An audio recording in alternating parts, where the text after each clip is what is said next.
Notre souhait premier, c'était d'avoir une maison avec des matériaux sains, des matériaux locaux et vraiment respectueux de l'environnement. On a choisi de pousser le projet jusqu'à la maison passive. La maison passive, c'est avant tout de réduire au mieux les consommations d'énergie et de profiter de tout ce que la nature peut nous apporter. Le principe de la maison passive, c'est que c'est un thermos, c'est surisolé et l'avantage au global, c'est qu'on a l'impression d'être dans un vrai cocon.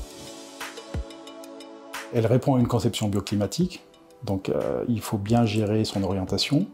Ensuite, il faut qu'elle soit très isolée. Et ensuite, il faut gérer d'autres paramètres qui sont l'étanchéité à l'air. Donc en gros, c'est la performance de l'enveloppe qui est très importante sur une maison comme ça. Et ici, le terrain s'y prêtait aussi très bien, puisqu'on pouvait orienter la maison façade sud. Donc du coup, on a des façades sud très vitrées, qui captent les apports solaires, et des façades nord qui sont beaucoup moins vitrées, mais du coup, on peut isoler très fortement. Donc en l'occurrence, ici, c'est 15 kWh par mètre carré par an de chauffage. Si on compare à une RT 2012, on est plutôt à 50 kWh.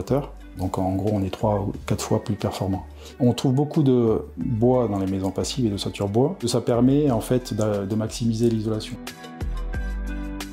Sur ce projet, on a conçu tout ce qui est attrait au bois. Les murs, l'ossature bois, donc la charpente, la couverture, l'isolation, le bardage et jusqu'aux menuiseries intérieures.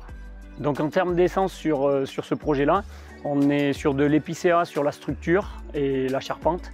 Et sur la terrasse et le bardage, on est sur du Douglas. 95% de nos projets maintenant sont sur de la fibre de bois en termes d'isolation. Et en termes de phonique, on a une performance qui est beaucoup plus intéressante que sur des laines de verre classiques.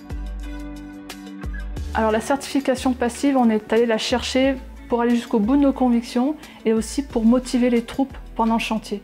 Et du coup, ça a donné un élan aux entreprises. Elles savaient qu'elles pourraient s'en servir aussi pour valoriser leur travail et pour promouvoir leur savoir-faire.